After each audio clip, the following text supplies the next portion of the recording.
रहेगा। हम अपने अगुआ साथियों का जो निर्देश होगा उसकी पालना करते आए हैं, करते रहेंगे। चारों पांचों मोर्चे जो है वो संदेश देंगे, हमारे किसान साथी तो उसकी पालना करते हैं। हम तो ऐसे लोग हैं, हम ऐसे दुमछल्ले नहीं है इधर से 15 लोग इकट्ठे हो गए, उधर 15 हो गए, हम वो ऐसा कुछ नहीं करने वाले। साथियों, हमारी ताकत, हमारी एकता जिंदाबाद है, जिंदाबाद रहेगी। धन्यवाद। उनसे निवेदन है कृपया बैठ जाए, सभा लंबी चलेगी। शाम को नेतृत्वकारी साथी है, स्थानीय साथी, उनसे निवेदन है कृपया बिठाए साथियों को। और अगले वक्ता के रूप में मैं सुरेश सिंह जी जो डबल 84 के प्रधान है।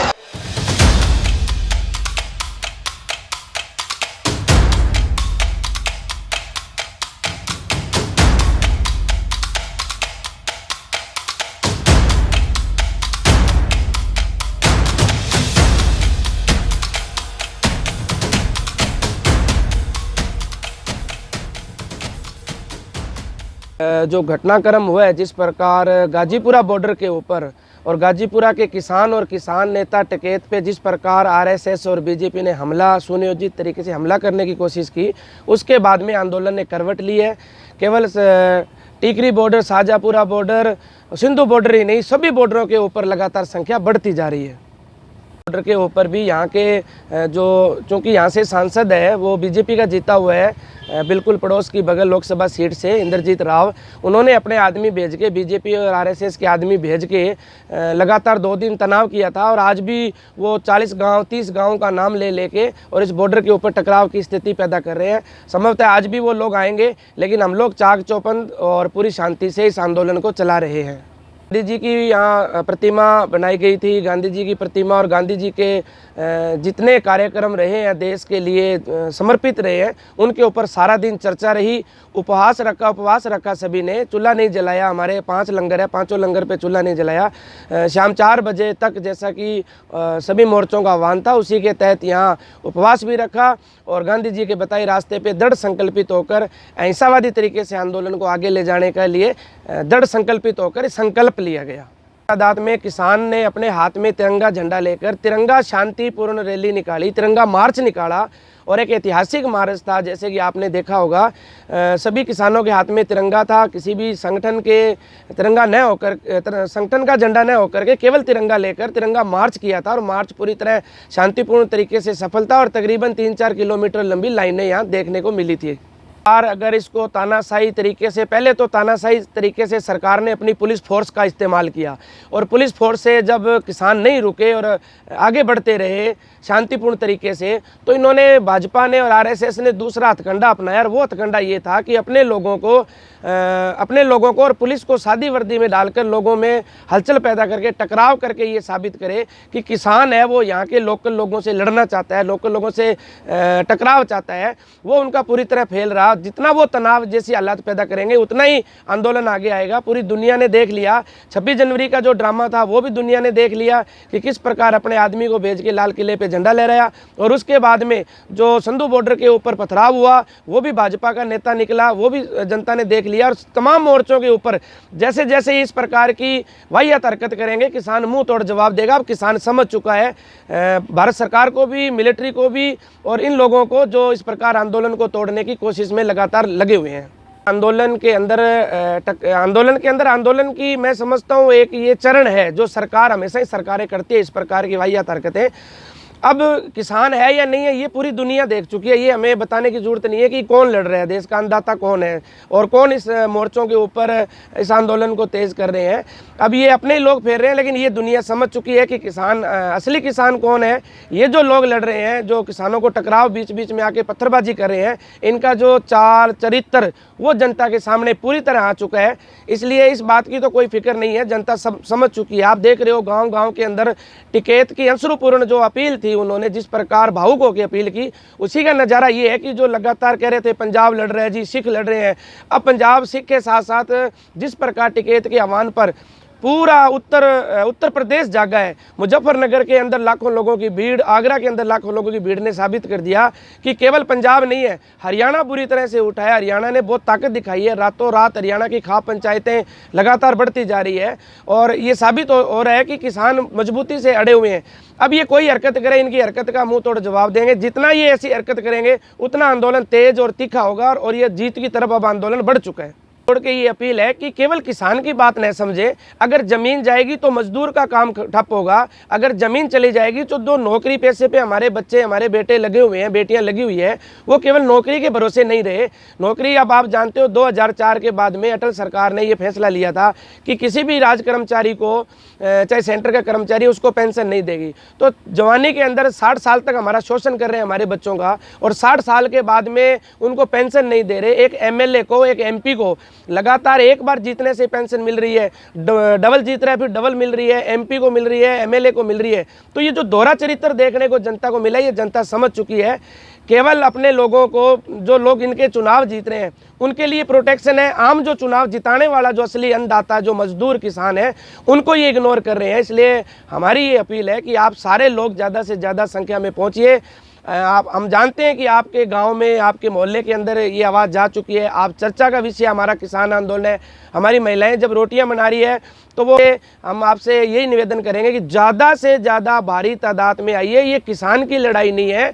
दोबारा ये कंपनियां स्थापित करके और किसान को तो बर्बाद करेंगे। जब किसान ही बर्बाद हो जाएगा तो न तो यहाँ मजदूर बचेगा, न मजदूर के साथ दूसरा जो हमारा कर्मचारी वर्ग है वो बचेगा।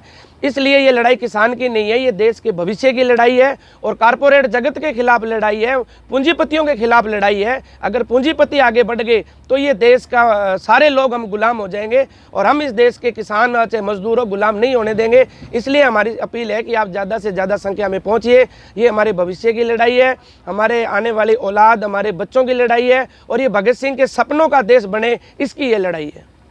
देखिए, किसान वो कौम है जो, एक किसान हजारों क्विंटल गेहूं पैदा करता है और खाता कितनी का है। अगर उसके पास 50 क्विंटल कनक होगी तो उसके और उसके परिवार के लिए बेमुश्किल 5 या 6 या ज़्यादा से ज़्यादा 10 क्विंटल साल में वो लगा लेगा। यानी कि 100 क्विंटल पैदा करने वाला गेहूं 90 क्विंटल देश को देता है। ऐसे ही चाहे सरसों है, नरमा है, कपास है, जिन्स, तमाम जो चीज़ें वो इतनी बहुतायत रूप से पैदा करता है कि उसका 10% वो अपने परिवार के लिए रखता है और 90% वो देश को और अन्य लोगों को, चाहे वो कर्मचारी है, चाहे वो मजदूर है, उन लोगों को देता है। और उनसे भी एक बेहतरीन बात ये है कि केवल देश को ही नहीं देता है, हमारा देश विदेश में उनकी जिन्स और उनकी फसल को बेच रहा है। अब आप ये देखिए कि जो किसान अपने खेत में अन्न पैदा करके जब वो पूरे देश का पेट और दुनिया को खिला सकता है, तो ये बात आप क्यों नहीं समझ पा रहे हैं कि वो अपने लिए क्यों नहीं खाएगा, अपने लिए क्यों नहीं कमाएगा। सपोज करो अगर किसान ये तय कर लेना कि एक ज़िले का ये किसान तय कर ले कि सारी इस बार की हमारी जो फसल हुई है, गेहूं या सरसों हुई है, या जो भी इस सीजन में फसल हमारे हुई है, सब्जियां हुई है, एक जिला तय कर लेगी हम पूरे किसान आंदोलन में दे देंगे, तो वो राजस्थान के 25 के 25 जिलों को चला लेगा और 24 जो जिले, बाकी जो जिले बचेंगे 32 में से, वो जिले पूरे देश का भी भर देंगे। इसलिए ये कहना कि ये सुविधाएं नहीं मिलेगी, तो सुविधाएं क्यों नहीं मिलेगी। हम ही तो गाजर पैदा कर रहे हैं, हम ही सरसों लगा रहे हैं, मूली हम पैदा करते हैं, सब्जी हम पैदा करते हैं, बादाम हम पैदा करते हैं, काजू, यानी कि हम जो पैदा करते हैं वो इतनी पैदा करते हैं कि दुनिया का पेट भर सकते हैं। इसलिए ये तो सब्जेक्ट ही नहीं है कि हम यहाँ रहेंगे। हम तो वो लोग हैं यहाँ नज़दीक के किसान के साथ मिलके यहाँ फसल पैदा करके और देश का उत्पादन यहाँ से बढ़ा देंगे बैठे बैठे। और कोरोना में हमने ये साबित करके दिखाया है। ठप हो गई थी, बंद हो गई थी, मजदूर जब बेरोजगार हो गया था तो उस मजदूर को भी दिया, उन पूंजीपतियों के घर भी भरे और देश का भंडार भरा। जैसा कि देश के तत्कालीन खाद्य मंत्री पासवान जी, जो दुनिया में नहीं रहे, उन्होंने ये कोरोना काल में कहा था कि अगर 5 साल भी अन्न पैदा नहीं होगा तो हिंदुस्तान का भंडार भरे हुए हैं। इसका मतलब ये है कि हम जितने भी तादाद में आए हैं, हमें किसी चीज़ की ज़रूरत नहीं, हम खुद उत्पादन करता है, हम खुद कामेरे वर्ग से हैं। इसलिए ये सब्जेक्ट ही नहीं है कि हमें सुविधा नहीं मिलेगी, हम अपनी सुविधा खुद पैदा भी करेंगे और दुनिया को और देश के अन्न भंडार भी भरेंगे। किसान साथियों, सत श्री अकाल, राम राम, अस्सलाम वालेकुम। मैं शाहजहाँ बॉर्डर तो गुरलाब सिंह एक किसान है, वो बोल रहे हैं तो मैं ਜਿਹੜਾ ਇਹ ਬਾਰ-ਬਾਰ ਆਵਾਜ਼ ਆ ਰਹੀ ਹੈ ਕਿ ਤੁਸੀਂ ਇੱਥੇ ਕਿਸਾਨ ਨਹੀਂ ਗਏ, ਇੱਥੇ ਕਿਰਾਏ ਦੇ ਲੋਕ ਲੈ ਕੇ ਆਉਂਦੇ ਹੈ, ਬਿਲਕੁਲ ਇਹ ਝੂਠ ਹੈ। ਇੱਥੇ ਸਭ ਕਿਸਾਨ ਹੈ, ਇੱਕ ਇੱਕ ਕਿਸਾਨ 2-2 ਵਿੱਘਿਆਂ ਤੋਂ ਲੈ ਕੇ 10-10 ਮੁਰੱਬਿਆਂ ਵਾਲੇ ਕਿਸਾਨ। ਅੱਜ ਮੈਂ ਇੱਕ ਕਿਸਾਨਾਂ ਨੂੰ ਮਿਲਿਆ, ਉਹਨਾਂ ਕੋਲੇ 10-10 ਮੁਰੱਬੇ ਜ਼ਮੀਨ ਹੈ, ਉਹ ਵੀ ਇੱਥੇ ਬੈਠੇ ਹੈ ਤੇ ਉਹ ਹੋਰ ਲੋਕਾਂ ਨੂੰ ਵੀ ਅਪੀਲ ਕਰੀ ਜਾਂਦੇ ਹੈ ਕਿ ਤੁਸੀਂ ਵੀ ਇੱਥੇ ਇਸ ਧਰਤੀ ਤੇ ਆਓ। ਬੜੀ ਪਵਿੱਤਰ ਧਰਤੀ ਹੈ, ਇੱਥੇ ਇਹੋ ਜਿਹਾ ਆਨੰਦ ਹੈ ਕਿ ਕਿਸੇ ਦਾ ਪਿਛਾਂਹ ਜਾਣ ਨੂੰ ਜੀ ਨਹੀਂ ਕਰਦਾ। ਤੇ ਸਰਕਾਰ ਦੀਆਂ ਅਫਵਾਹਾਂ ਤੇ ਤੁਸੀਂ ਨਾ ਜਾਓ। ਹੁਣੇ ਪਿੰਡਾਂ ਦੇ ਵਿੱਚ ਟਕੈਤ ਜੀ ਦੇ ਜਿਹੜਾ ਇਹਨਾਂ ਨੇ ਪ੍ਰੋਪੋਗੰਡਾ ਕਰਕੇ ਉਹਨਾਂ ਨੂੰ ਗਿਰਾਉਣ ਦੀ ਕੋਸ਼ਿਸ਼ ਕੀਤੀ, ਉਹ ਉੱਭਰ ਕੇ ਸਾਹਮਣੇ ਆਏ ਤੇ ਲੋਕ ਵੀ ਹੁਣ ਉੱਭਰ ਕੇ ਬਹੁਤ ਸਾਹਮਣੇ ਆ ਰਹੇ ਹੈ। ਮੇਰੇ ਪਿੰਡ ਦੇ ਨਜ਼ਦੀਕ ਅਮਰ ਸਿੰਘ ਵਾਲਾ, ਭੋਲੇ ਵਾਲਾ ਤੇ ਅੱਜ ਹੋਰ ਮੀਟਿੰਗਾਂ ਸੂਰਾਂ ਵਾਲੀ, ਖਾਰਾ ਚੱਕ, ਆਂਸਲੀਆ ਪਿੰਡ ਤੇ ਇਹੋ ਜਿਹੇ ਪਿੰਡਾਂ ਦੇ ਵਿੱਚ ਹੋਰ ਮੀਟਿੰਗਾਂ ਹੋਣਗੀਆਂ। ਅੱਜ ਵੱਧ ਤੋਂ ਵੱਧ ਲੋਕ ਹੰਗਾਰਾ ਭਰ ਰਹੇ ਹੈ ਇੱਥੇ ਆਉਣ ਵਾਸਤੇ। ਇੱਕ ਵਾਰੀ ਤੁਸੀਂ ਇੱਥੇ ਆਓਗੇ ਤਾਂ ਤੁਹਾਨੂੰ ਪਤਾ ਲੱਗ ਜੂਗਾ ਵੀ ਵਾਕਈ ਇੱਥੇ ਜਿਹੜੇ ਜੁਝਾਰੂ ਲੋਕ ਹੈ ਉਹ ਬੈਠੇ ਹਨ, ਕਿਸਾਨ ਹਨ ਸਾਰੇ। ਇੱਥੇ ਕੋਈ ਕਿਰਾਇਆ ਦੇਣ ਕੋਲੇ ਕਿਹਦੇ ਹੈ? ਸਰਕਾਰ ਕਿਰਾਇਆ ਦੇਊਗੀ ਕਿ ਇਹਨਾਂ ਲੋਕਾਂ ਨੂੰ? ਇੱਥੇ ਸਭ ਆਪਣੀ ਜੇਬ ਚੋਂ ਖਰਚ ਕਰਕੇ ਸਾਰੇ ਕਾਮਨ ਲੰਗਰ ਬਣਾ ਕੇ, ਕਾਮਨ ਲੰਗਰ ਛਕਾ ਕੇ, ਸੇਵਾ ਕਰਕੇ ਇੰਨੇ ਲੋਕ ਖੁਸ਼ ਹੈ।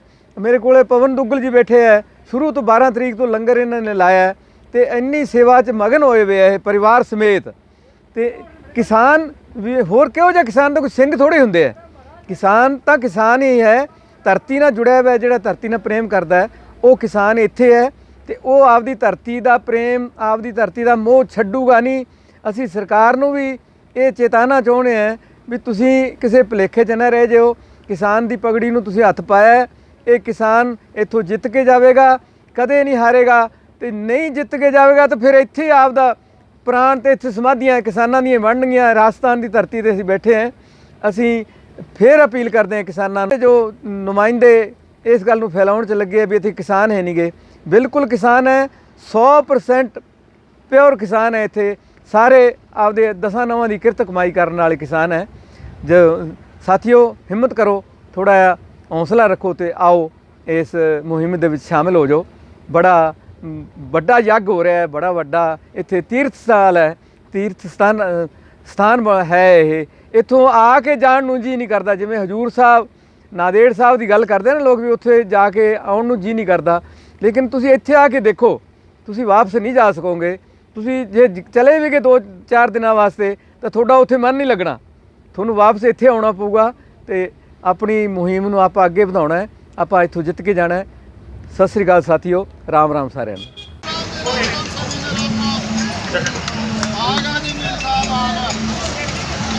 सभी बैठे स्थानीय उत्साह जो आया है उससे हमारा भी मनोबल बहुत बड़ा है। वो होता है सर्वोच्च पद जिसका एक टाइम से सरकार बर्खास्त हो सकती है। उस आदमी का कैडर देखो, उसकी अकल निकली कि वो इनकी पार्टी से राज्यसभा में चला गया। क्या एक प्रधानमंत्री वार्ड पंच का चुनाव हार जाए इज्जत की बात है? एक देश का सर्वोच्च पद का आदमी इनके कहे अनुसार फैसला दे दिया। पहले वो इनके खिलाफ बोला था, 5 जजों की एक टीम बनी थी कि हम सरकार से परेशान है, सरकार हमारे काम में दखलंदाजी करती है। वो क्या पेश रहा था कि चतुराई चीज देखोगे तो एक आदमी पे लाखों रुपए का बोझ आ गया। इन सरकार आने के बाद में 7 साल में एक आदमी को मार के रख दिया।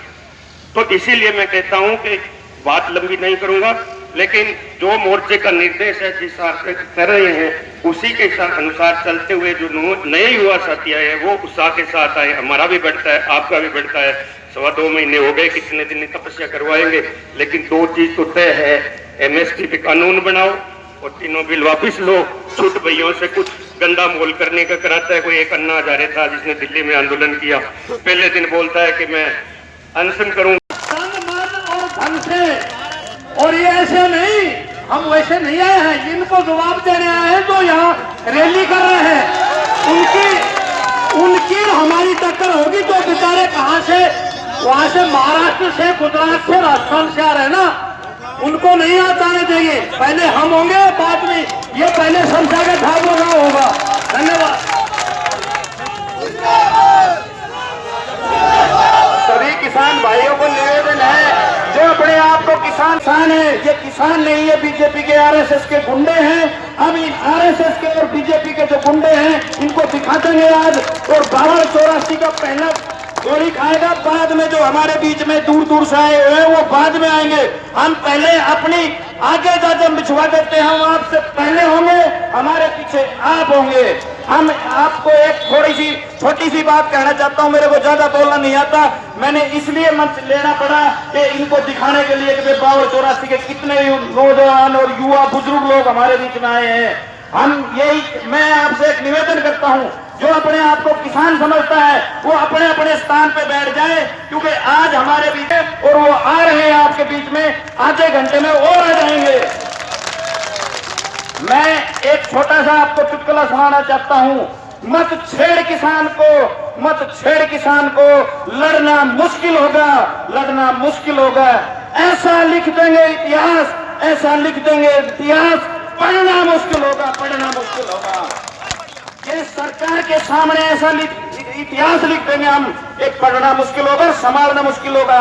हमारे राकेश टिकैत जी ने एक दो मतलब भावुकता दिखाई। हम रात में रामकिशन महलावत की और सुमेर जेलदार की अगुवाई में हम 20 रात को वहां टीकरी बॉर्डर चले गए। जब हम रात को 1 बजे टीकरी बॉर्डर जा सकते हैं, तो हम हमारे बीच में किसान जो हमारे खेड़ा बॉर्डर पर बैठे हैं, तो हम एक बार ये कहें, हम हजारों की तादाद में यहाँ आ जाएंगे और इनको दिखा देंगे, इन गद्दारों को। जो ये गद्दार ये कहते हैं कि हम किसान हैं, ये किसान नहीं, ये आरएसएस के गुंडे और बीजेपी के गुंडे भेजे हुए हैं हमारे बीच में। हम इनको एक कॉल पर दिखा देंगे कि हम हजारों की तादाद में हमारे लोकल और 5284 के कितने युवा साथी है, पीछे देखो डीजे से और बजा के आ रहे हैं, कितना उत्साह है। अरे इनको तो ये पता ही नहीं, ये गाँव में निकलना मुश्किल हो जाएंगे, ये हमारे भाई गलत कर रहे हैं, इनको समझ में नहीं आएगी कि हम कौन से रास्ते से निकले। इनको लोग पकड़ पकड़ के पीटेंगे, अब तुम किसानों के खिलाफ खड़े हो। अरे किसानों के खिलाफ तो देश से नहीं संभला, मोदी से नहीं संभला, ये 4-5 बार क्या करेंगे, ये हो जाएगा, इनकी समझ में आ जाएगा। अब मैं आपके बीच में एक छोटा सा चुटकुला और सुनाना चाहता हूँ। एक किसान बेचारा फाटी धोती पड़ी, चप्पल टूटी पड़ी और वो बाजार के बीच से जा रहा, तो एक बनिया का लड़का बनिया दुकान के ऊपर बैठा, तो बनिए के लड़के ने पूछा, बापू ये कौन जा रहा है? बोला रे यो बावड़ा किसान जा रहा है। उसने सुन ली, सोची रहा बेटी जो बनिए के बकवास कर रहा है तू, आज हम बावड़े नहीं है। उसने घर जाके राबड़ी पी के वापिस आया, एक अन्नी लेकर आया, बोला लाला जी ये पूरा दे, वो पूरा दी, एक मुट्ठी मैंने फाँक ली, नोलर यो ही दे, नोलर भाई यो दे तो दे तेरा दे, नोलना और दे यो दे। अब उस चौक के ऊपर एक पुलिस वाला खड़ा था, उसने देखा था रोड़ा हो रहा है, वो पुलिस वाला गया, बोला रे रोड़ा हो रहा लाला जी? बोले जी पूरा मांगे सर मैंने दे दिया था। नोलो भाई और देने, नोलो जी और न दे रहो, किसान बोलो और न दे रहो। तो नोलो बाबा तू अपना पैसा पहचान ले? नोलो बिल्कुल पहचान लूंगो। तो नोलो लाला जी गल्लो खोल, लाला जी ने गल्लो खोलो, किसान ने गिन्नी का याद करो, नोलो जी क्यों की? अरे नोलो लाला जी लूटा को तू किसान लूट लियो बे तुझे एक गिन्नी में, और तू एक मुट्ठी पूरा दे रहा बोरी धर, अब डंडा को डर पुलिस वाला को एक बोरी धरवा दी, किसान अपने घर ले तो गयो। किसान ने अपनी बोरी तारी और नून की बोरी पिसवा कर वो रिक्शा में धर दी, रिक्शा में धर दी, वो पुलिस वाला कन फेर गयो चौक पे, नोलो जी एक बार मेरे घर चालो। अरे नोलो दिवार तो दी, नोलो जी एक बार घर चालो, हाथ जोड़ के घर जान लाग दो वो के घर गयो। नोलो जी यो बोरी दी, नोलो लाला जी ने मेरे आके भी धोखो कर दियो, नून की बोरी दे दी, वो हट्टी धर, हट्टी ले आया, हट्टी ले आया। लाला जी से बोले अरे लाला जी जो किसान तो घोड़ा था, मैं तो वर्दी पहन रखी थी, तुमने मेरी भी ब्याज नहीं रखी, डंडे का नहीं लगा, बोरी नून की दे दी तुमने। बोले जी लाला जी बोले जी नौकर दे दी होगी और गलती होगी, और बोलो तो दूसरी दो, दूसरी नून की बोरी दे दी हमने, नौकरो दूसरी दो ने। और किसान आ गो दूसरी बोरी धरवा दी और घर जाके और पिक्के सिकंजी से लाला जी जाके बोले राम राम। बोलो शाना का शाना, ये किसान अब वो बावड़ा न रह रहा जो पहले लूट लिया, ये बहुत शाना हो चुका है और काबू में नहीं आएगा सारे समाज। हमने तो ये बुजुर्ग लोग हमारा वो न दे रहा इजाजत, भी हमने अब खाता 1 मिनट में ये भाग जाए पूरा से, लेकिन हम पाबंद हैं, हम अनुशासनहीन नहीं है, हम अनुशासन में रहते हैं, इसलिए हमारे बुजुर्ग लोग अनुशासन सिखाते हैं हमें। और किसान का एक बेटा खेत में काम करता है और एक बेटा 15 साल का जब तैयार हो जाता है तो वो दौड़ने लग जाता है और वो फौज की तैयारी करने लग जाता है। हमें कहते हैं कि हम देश विरोधी हैं। अरे देश को वो किसान ही चलाता है, एक रक्षा करता है सीमा पे और एक पैदा करके देश को खिलाता है। ये हमें सिखाएंगे देशभक्ति। देश में कितने झंडे बिके आज तिरंगे, और जो ये तिरंगे की पूजा नहीं करते थे वो आज तिरंगा यात्रा निकाल रहे हैं। अरे तिरंगा यात्रा तो 26 को निकलनी, तुम क्या तिरंगा यात्रा निकालोगे? जय जवान जय किसान एक नारा दूंगा मैं, आप सारे मिलके बोलना। जी से ये कहना चाहती हूँ कि हम भी इसलिए इधर नहीं पाते हैं, जो मर्द लोग आते हैं तो हम भी इसलिए आते हैं, तो हमारा भी अधिकार है, क्यों नहीं, हमारा भी अधिकार है। और मोदी जी ये तीनों कानून आपकी वापस लो, हमारे भी नुकसान हो रहा है, आपके भी नुकसान हो रहा है, सभी के नुकसान है। इसलिए मैं ये कहना चाहती हूँ सब अपने अपने घर जाएं, सब अपना घर परिवार बच्चे सब संभालें। हम भी तो किसान हैं, हम भी खेती बाड़ी से ही पालते हैं, पशु पक्षी पालते हैं, बच्चे भी पालते हैं, तो इसलिए हम इनके साथ हैं। और हमारा नाम क्यों नहीं आ रहा? मर्दी करते हैं। ये किसान तो आदमी है, लुगाई भी तो करते हैं ना, लुगाई तो 1/2 ज़्यादा काम करती है इनसे। कुलाबा से कोटपुतली से हूँ, क्योंकि मैं अभी यहाँ आप सबके लिए जो किसान भाई बीकानेर गंगानगर हैं उनके बदौलत तो मैं बिल्कुल यहाँ नज़दीक का हूँ, स्थानीय हूँ, फिर भी हम 70 किलोमीटर से यहाँ आते हैं। और हम सब एक ही चीज़ को हम देख रहे हैं कि सर्दी में, गर्मी में, बरसात में, अभी पिछले दिनों की भयंकर ठंड भी पड़ी है और सर्दी भी हुई है, बरसात भी हुई है, और सब किसान यहाँ डटा हुआ है। और किसान की एक ही मांग है कि भाई तीनों बिल रद्द किए जाएं। और मैं तो समझता हूँ सरकार को इतना दिन ये हठधर्मिता नहीं करनी चाहिए थी, और सरकार को ये तीनों बिल वापस ले लेने चाहिए थे। जब किसान को ये ज़रूरत ही नहीं इसकी, हम मांग ही नहीं रहे, तो सरकार को अपनी जिद छोड़नी चाहिए और अलग अलग हथकंडे अपनाना, किसान आंदोलन को तोड़ना, ये साजिश नहीं करके और अपनी सही लेन पे आए और किसानों से अपनी गलती माने और इसको वापस लेने का काम करे। और जब तक ये बिल वापस नहीं होंगे, चाहे कितने दिन लग जाए, किसान ने संकल्प लिया है, हम सब ने संकल्प लिया है, तक हम धरना पर रहेंगे और यही आंदोलन हमारा जारी रहेगा। इससे पहले हम नहीं मानेंगे। उन्होंने उस समय की हालात को समझा और उसी प्रकार संयुक्त पंजाब में जब राजस्व कृषि मंत्री बने तो तमाम किसानों को राहत देने का काम किया। उस समय भी किसान की हालात ये थी कि किसान केवल मुजारा बन के रह गया था। सारी हमारी जमीन, सारा हमारा ये सिस्टम, हम एक किस्म से उनके बंधुआ मजदूर की स्थिति में थे। उन्होंने कानून बनाया कि जिसने 1 रुपए के 2 रुपए दे दिए हैं उसकी कुड़की वापस होगी, उसकी कोई गिनती नहीं होगी। उसका बैल, उसका गतवाड़ा, उसके पशु, उसकी जो भी जरूरत की सामान है उसको कहीं कुड़क नहीं किया जाएगा। और ये एपीएमसी जिसको सरकार खत्म करने जा रही है, जो बहुत बड़ा षड्यंत्र उसके साथ है। 1937 में दीनबंधु चौधरी छोटूराम जी का ये प्रयास था, उनसे हुआ। मजदूरों के जो घंटे निश्चित हुए सप्ताह में, वो भी उस समय हुआ। आज जो फिर बढ़ा दिया है, आज जो फिर कह दिया कि उनसे 12-16 घंटे काम लिया जा सकता है, ये भी उसी का जो ना वायलेशन है। दीनबंधु चौधरी छोटूराम जी ने कहा था, उस समय कहा था, हमारे भोलेपन को देख करके कहा था कि सारा दही तोड़ दिए, हमने सब कुछ कमा कमा के इनके घर भर दिए, लेकिन फिर हम गुलाम के गुलाम, हमारी आर्थिक स्थिति खराब थी, हमारा सब कुछ इनके गिरवी रखा था। उस समय कहा था, तो बात मेरी मान ले, एक बोल ना ले सीख, दूसरा दुश्मन को पहचान ले। मेरे ख्याल में आज वो प्रासंगिक हो रही हो बात कि हम 80 साल 70 साल सोए रहे, हमने दुश्मन को और इस जालिम सरकार को नहीं पहचाना। आज समझ में आया है, हम जब एक आंदोलन चला रहे हैं कि असली विरोधी, असली दुश्मन कौन है। आज जिस प्रकार इस शासन में पिछले 7 साल से किसान को दबोचने का निरंतर प्रयास किया गया, और किसान की इस प्रकार की बदहाली करके आत्महत्याओं का ग्राफ बढ़ाया गया कि कुछ तो किसान खेती से उबलेगा, ऊपर ना हाथ खड़ा कर देगा, और कुछ इस प्रकार की हालात नीतियां बना करके और ये सारी खेती इस किसान के हाथ से निकलवा करके और इनके हाथ में दे दी जाएगी। ग्राम में नहीं जा सकता। ये तमाम योजनाएं 2014 से इनके दिमाग में थी।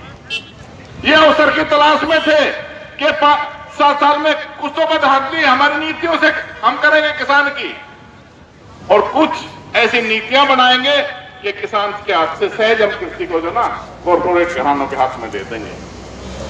तमाम देश के वो संसाधन उनके हाथ में दे दिए गए हैं जो 70 साल में आम आदमी के खून पसीने से खड़े किए गए। तमाम हमारे बैंकों का पैसा आज इनकी जेब में जाकर के एनपी हो गया है। हमारे बैंक बंद हो रहे हैं। एलआईसी जैसी संस्था से 25% हिस्सेदारी बेच करके और इन्होंने आम आदमी का पैसा इनकी जेब में भर दिया है। खड़े और इनके तड़के लगे, और फिर क्या हुआ? मोदी जी बोला मैं आपसे एक फोन दूर हूं। 5 महीने बाद उनको याद आई किसानों की। 5 महीने तक या 170 किसान जो शहीद हुए उनके नाम तक नहीं लिया इन बेईमानों ने। कोई आदमी नहीं बोला आज तक। इनका मंत्रिमंडल, इनके प्रधानमंत्री, पूरा मंत्रिमंडल, राष्ट्रपति, उपराष्ट्रपति, टोटल मिला लो तो नॉमिनेट इनके राज्यपाल या इनके वीसी यूनिवर्सिटियों पे जहां कब्जा करके बैठे हैं, एक आदमी ने किसान का नाम नहीं लिया। जो शहीद हुए उनका एक नाम नहीं लिया इन बेईमानों ने। टेलीफोन दूर हूं, बहुत होशियारी दिखाते हैं। आज तक इन्हें सोचा है मक्खी मच्छर है उड़ जाएंगे, कभी उड़ा देंगे इनको। इतना खुमार और घमंड है इस सरकार के। ये घमंड से नहीं चलता है। ये सरकार जब आती घमंड तुम्हारा चलता है कि हैकड़ी चलाओ तो आरएसएस में चलती है। आरएसएस की जो शाखाएं लगती है उसमें चल सकती है। उसमें तुम कह सकते हो कि सीधे रहो, मोढ़े पर लाठी रखो, आधी निक्कर पहनो, टी शर्ट पहनो या पूरी निक्कर पहनो, वो तुम कह सकते हो, तुम्हारा आदेश चल सकता है। जब राज भोगना चाहते हो, राज के अंदर आते हो, उस टाइम तुम लोगों को सोचना चाहिए, झुकना चाहिए, देखना चाहिए। और आज किसान जो देश का बर्बाद हो रहा है, उस किसान के बारे में तुम लोग कह रहे हो ये 3 काले कानून हम आपको देंगे। किसान कहता है हमें नहीं चाहिए, और ये कह रहे हैं हम तो देंगे। क्यों? उन अडानी और अंबानी से सौदा कर रखा है, पैसे लेके चुनाव में खा लिए। जो हमारे कल परसों राजस्थान में जो बांट रहे थे एक एमएलए को 35-35 करोड़, बाकी बोला मुंह से मांग ले, तो पैसे एडवांस में लेके खा लिए। जो आज अड़के बैठे कि हमें 3 कानून तो देंगे, और किसान कह रहे हैं भारी तोबा हम नहीं लेंगे। एमएसपी को खत्म करना चाहते हैं ये काले कानून लागू करके। पहले मरोगे तो ठीक है, किसानों की बदुआएं लगेगी तो ठीक है, अगर मौका लगेगा तो ठीक है, जब भी जाओगे तभी ठीक है, मरोगे तभी ठीक है, हटोगे तभी ठीक है, लेकिन चॉइस में तो निश्चित है ना। उन्होंने कहा 2024 तक रहेंगे। ये टिकट लगा लगा के देख रहे हैं, ये देखते रहे। किसानी खेती मजदूर को बर्बाद कर दिया, मजदूर की मजदूरी घटा दी, उसके 8 घंटा की ड्यूटी 12 घंटा कर दी, और ये हर तरह से देश को बर्बादी की ओर लेके जा रहे हैं। 46 से 50% बेरोजगारी होगी। ये कह रहे हैं 5 किलो अनाज दे रहे हैं तो 82 करोड़ लोगों को, तो 82 करोड़ लोगों को तुमने भिखारी बना दिया। 5 किलो अनाज से ये देश खोलेगा, देश चलेगा। किसान बहुत मजबूत है। तुम्हारे 5 किलो अनाज की जरूरत नहीं है, अनाज पैदा करता है किसान। किसान का पैदा किया हुआ अनाज तुम खाते हो, ये भारतीय भवनों में बैठ के तुम खाते हो। हम पैदा करते हैं, हम पैदा करके देते हैं, तुम्हारे से नहीं लेते हैं। हम देने वाले हैं, पैदा करने वाले हैं। किसान को बर्बाद मत करो। किसान किसान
मंसूबे बांध रहा है किसानों की एकता को तोड़ने का, उसको पछताना पड़ेगा। हम अपने अगुआ साथियों का जो निर्देश होगा उसकी पालना करते आए हैं, करते रहेंगे। चारों पांचों मोर्चे जो है वो संदेश देंगे, हमारे किसान साथी तो उसकी पालना करते हैं। हम तो ऐसे लोग हैं, हम ऐसे दुमछल्ले नहीं है इधर से 15 लोग इकट्ठे हो गए, उधर 15 हो गए, हम वो ऐसा कुछ नहीं करने वाले। साथियों, हमारी ताकत, हमारी एकता जिंदाबाद है, जिंदाबाद रहेगी। धन्यवाद।